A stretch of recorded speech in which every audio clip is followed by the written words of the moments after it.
Honorable Dattaraya ji, Rudy ji, Puneet on behalf of Rana, Sanjay, Irfan,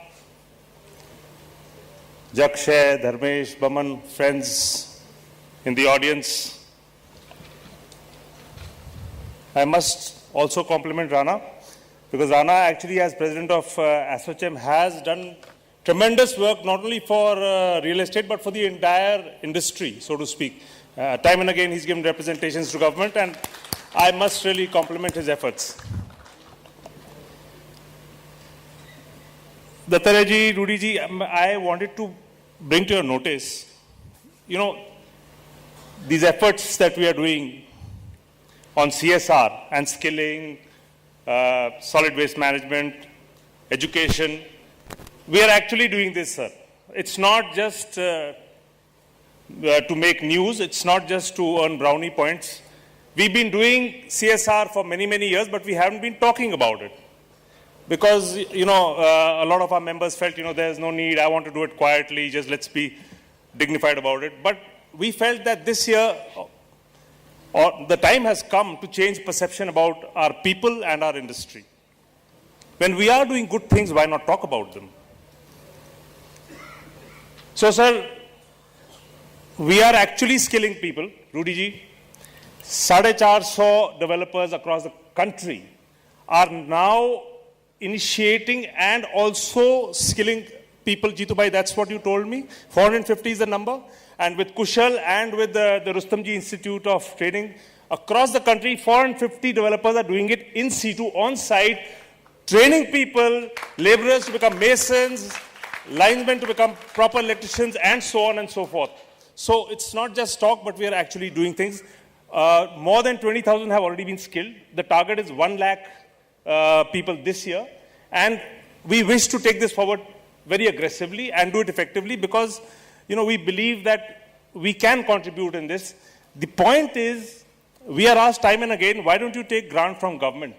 Why don't you go, when there's money available to train and skill, why don't you go to them so that it can actually be documented? Yes, this much money was taken to skill this many people.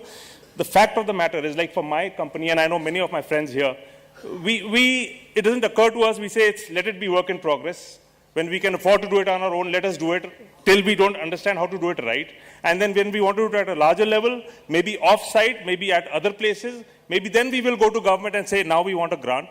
But as of now, we are doing it with our own resources. I think that also is a very commendable thing, which we want to keep doing. I think you can clap for yourselves.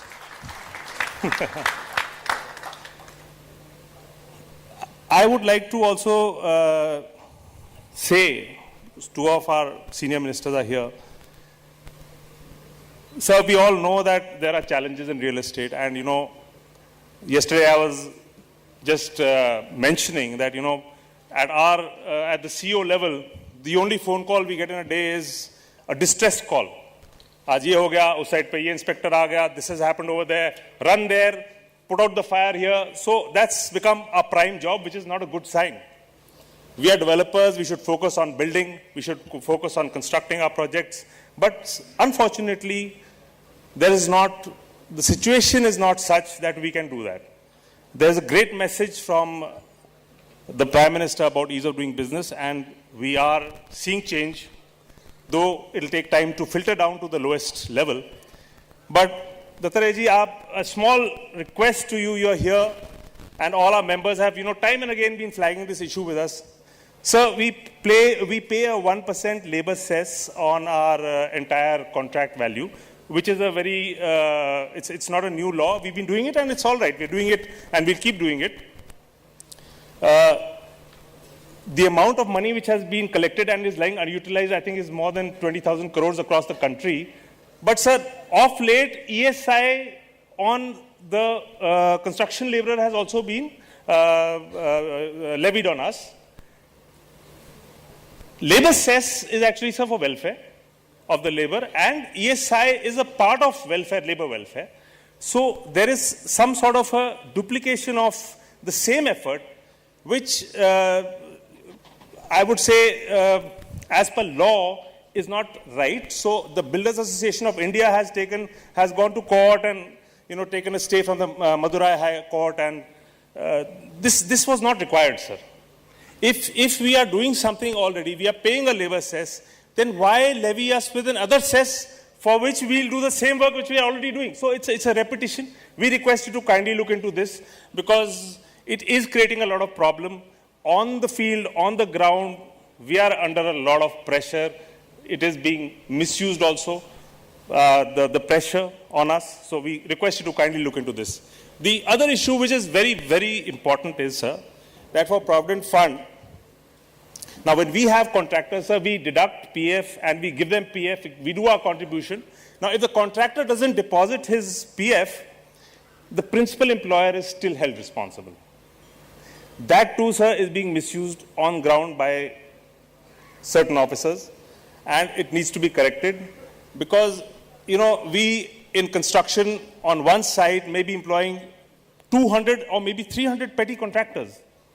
To monitor 200 or 300 petty contractors for us, whether they've deposited PF or not, is a little difficult.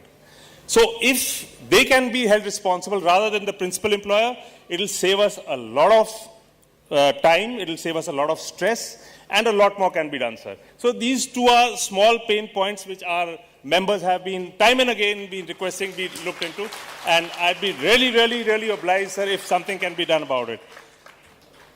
We are here to work with you, sir. We are here to partner with you, to grow the nation, to actually make, our economically weaker sections stronger by, this education corpus that we've set up is actually a 25 crore rupees corpus, and the children of our laborers are also entitled to this corpus. Kindly encourage us to do better work, to do more work. We need your support. We need your blessings. That's all I want to say. Thank you very much. Thank you for being here, sir.